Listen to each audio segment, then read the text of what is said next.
વિશ્વની અંદર જો કોઈ જગ્યાએ પહેલી સંસ્કૃતિ ઊભી થઈ હોય તો એ સંસ્કૃતિ હતી આપણી વનની સંસ્કૃતિ. એમાંથી જ અનેક સંસ્કૃતિઓનો જન્મ થયો. અને વનની સંસ્કૃતિ એટલે આદિવાસીઓની સંસ્કૃતિ. અને આજે આ સંસ્કૃતિ ઇન્ટેક રહી છે. આ સંસ્કૃતિ ઉપર અનેક હુમલાઓ થયા, પરંતુ એ આજે અજયની જેમ આ સંસ્કૃતિ ઊભી છે.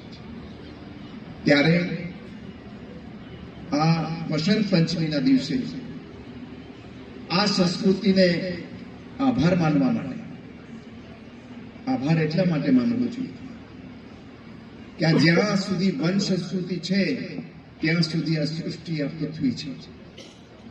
જે દિવસે એ નહીં હોય ત્યારે આપણે કોઈ નહીં. અને જ્યાં સુધી આ સંસ્કૃતિ છે, વનની સંસ્કૃતિ, ત્યાં સુધી આપણે બધા જ સુરક્ષિત છીએ. અને એટલા માટે જ આપણે સૌએ સંકલ્પબદ્ધ થઈને આ સંસ્કૃતિને સાચવવાની છે.